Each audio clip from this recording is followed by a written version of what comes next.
So we'll go back to prior the interview that kind of blew you up. Could you go into maybe some detail about what you experienced with the rebels and even how you got the name Machine Gun Preacher? You know, some of the things that you will hear of that was in the movie, or you'll hear about of Joseph Kony, just about a week or two before Dateline came into South Sudan, there was a school right on the border that the LRA went to, and this will go to show you how sick-minded, devil-possessed, demon-possessed, cowardly this man was. They went into a school and chopped the teachers up and started cooking them in big pots. And the students that would eat the flesh, they left go. And they just started shooting children, cutting their heads off. I mean, horrible things. The bodies were stacked up. Well, we took Dateline NBC to that school. Yeah, and I mean, there was a small village there, and it was so horrible. You know, a lot of Africans in the villages, they believe that when something like that happens, you know, it's like a demon-possessed area. So everybody moved away. You know, there was nobody living there anymore, you know. But there were so many things of, they would cut the breast off of women. You know, Kony didn't always want to kill people. He wanted to lame people. He wanted to disfigure people. You know, he was big for cutting the ears off of women, noses off of women, lips off of women.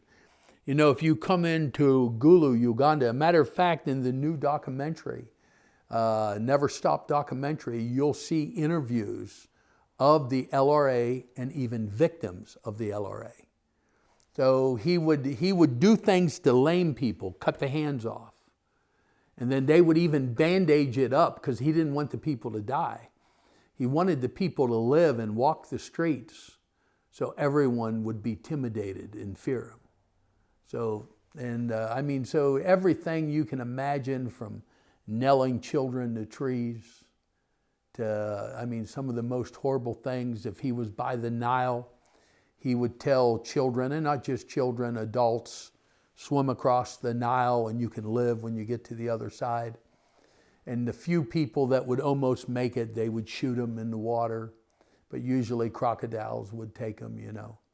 So about every horrible thing you can think of, you know, like the movie Blood Diamonds, a lot of these movies of Africa, they're all make-believe. They might be based on a true story. Even the movie Machine Gun Preacher did not truly show what the children and victims went through. But when you watch the documentaries, the first documentary and the second documentary, it's real life. And you'll see the victims are countless victims. You know, that's why the story still needs to be told. But now there's a bigger problem going on where I'm at now. I want to get into that towards the end. Okay. From what you've seen, I have two questions. All the darkness you've seen, obviously, I believe demonic, a lot of what you've seen. Was there something specific that made you more angry than ever? You know, yeah, and I believe it's still going on to this day. Nobody cares. Nobody cares. You know, we care about every place that we can get something out of. We care about where there's oil. We care about every place where we can get something out of that country. You know, if you look at all the wars that's going on in the world today, most of them are in Africa. But I mean, how can there be the war going on in Congo, the war back in South Sudan? Right now we have Darfur, Sudan, and South Sudan was basically, or still is, all really one region. They had 3 genocides in the last 25 years. Most people listening to this interview don't even know that. Most people listening to this interview don't even know that U.S. satellites just found 2 mass graves. Did you even hear about it? 2 mass graves, and they said that there was found to be at least 100 to 200 people in each mass grave. Then they changed their satellites, moved them, or whatever they do. I have no technology. I'm just good with a gun.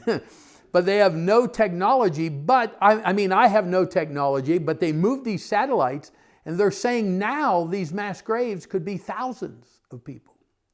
But you want to know something? Nobody really cares.